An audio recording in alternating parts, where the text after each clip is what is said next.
लोकसभा चुनाव के दौरान राजनेताओं में तीखी बहसबाजी देखने को मिल रही है। कहीं आरोप लगाए जा रहे हैं तो कहीं राजनीतिक दलों के नेता एक दूसरे पर तंज कसते हुए नजर आ रहे हैं।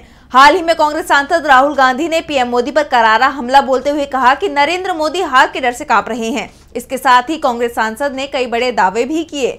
तो क्या कुछ कहा राहुल गांधी ने, देखिए इस रिपोर्ट में। चुनाव के मद्देनजर राजनीतिक दलों में बयानबाजी का सिलसिला काफी तेज है। एक तरफ पीएम मोदी कांग्रेस के मैनिफेस्टो को लेकर सवाल उठा रहे हैं, तो वहीं विपक्ष उनकी ही घेराबंदी में जुट गया है। इसी कड़ी में कांग्रेस सांसद राहुल गांधी ने कहा कि नरेंद्र मोदी हार के डर से कांप रहे हैं। दरअसल राहुल गांधी ने अपने सोशल मीडिया पर अपना एक वीडियो साझा करते हुए ट्वीट किया है। अपनी पोस्ट में उन्होंने लिखा कि नरेंद्र मोदी हार के डर से कांप रहे हैं, इसलिए वो लगातार एक के बाद एक झूठ बोल रहे हैं। वो जानते हैं कि हिंदुस्तान की जनता समझ गई है कि नरेंद्र मोदी अरबपतियों के नेता हैं, गरीबों के नहीं। वो जानते हैं कि हिंदुस्तान की जनता संविधान की रक्षा के लिए खड़ी हो गई है। वो जानते हैं कि इलेक्शन उनके हाथ से निकल गया है। नरेंद्र मोदी जी का काम आपके ध्यान को इधर उधर करने का है। घबराए हुए हैं, डर गए हैं, क्योंकि जानते हैं कि इलेक्शन हाथ से जा रहा है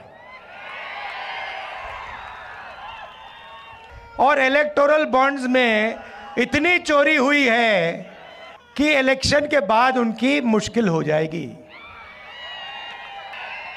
वो जानते हैं कि हिंदुस्तान की जनता बात समझ गई है। वो जानते हैं कि हिंदुस्तान की जनता इस चुनाव में संविधान की रक्षा करने के लिए खड़ी हो गई है और वो जानते हैं कि हिंदुस्तान की जनता समझ गई है कि नरेंद्र मोदी जी अरबपतियों के नेता हैं, गरीबों के नहीं। जैसे ही मैंने ये देश के एक्सरे की बात की, नरेंद्र मोदी कांपने लग गया। उसकी आदत है, जैसे उसको डर लगता है ना, वो झूठ बोलना शुरू कर देता है।